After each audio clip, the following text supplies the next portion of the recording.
අයිබෝන් ගොඩ දෙනෙක් අහලා තිබ්බා මේ මුදල් ආකර්ෂණය කරගන්න මන්ත්‍රයක්. ඇත්තට මේකට මන්ත්‍රයක් නෑ නිකන් කෙමක් වගේ දෙයක් තියෙන්නේ.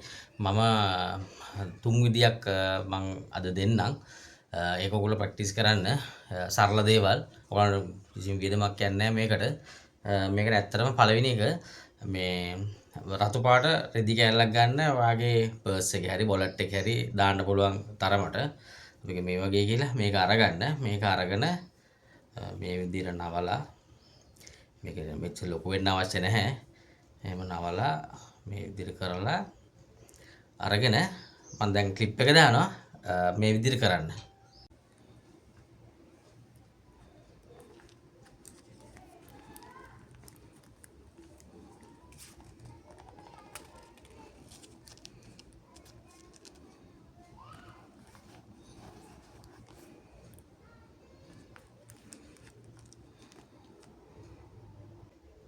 හරි. ඒ විදිහට දැම්මට පස්සේ මේකේ මේ විදිහට දැම්මට පස්සේ මේකට කියන්න මා මුදල් සම්බන්ධයෙන් කිසිම ප්‍රශ්නයකට යොමු නොවේවා කියලා. මා මුදල් සම්බන්ධයෙන් කිසි ප්‍රශ්නයකට යොමු නොවේවා කියලා කියන්න. තුන් පාරක් කියන්න. තුන් පාරක් කියලා පාවේ ගමන යන්න ප්‍රශ්නයක් නැහැ. ඒක අනිවාර්යෙන් හරියන දෙයක්. ඊළඟ එක මේ වගේ රතු පාට රෙදි කෑල්ලක් ගන්න පිටව පොඩක් දිග එකක් ගන්න. අරගෙන මේකට ලුණු පොඩ්ඩක් දාන්න. ලුණු කුඩු හරි කැට හරි දාලා මේක නවලා ගැට ගහලා මේක දොරේ ගැට ගහන්න තියෙන්නේ. මෙන්න මම වීඩියෝ එකක් දානවා. මෙන්න මේ විදිහට ඔයගොල්ලෝ ගැට ගහන්න ඒක.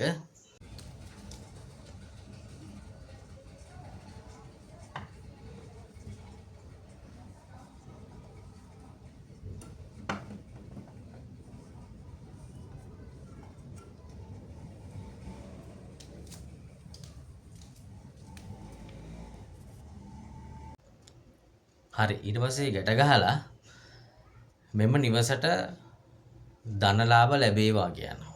මෙම නිවසට ධනලාභ ලැබේවා කියලා තුන් පාරක් ඔය මතුරන්න. ඒක අල්ලගෙන අතින් අල්ලගෙන ඊට පස්සේ මුදල් ප්‍රශ්න නැති වෙනවා ගෙදර.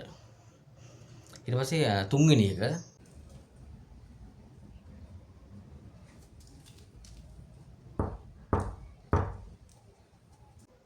හරි ඒ විදිහට ලුණු ටිකක් අරගෙන අතෙන් අරගෙන තුන් පාරක් තට්ටු කරන්න දොරට. තට්ටු කරලා දොර ඇරලා තුන් පාරකට ඒක විසික් කරන්න ගේ මිදුලට. තුන් පාරක් ඒ ගේ විසික් කරන්න. මොකද සාමාන්‍යයෙන් ලුණු කියන්නේ ඊටාම වටින සම්පතක්.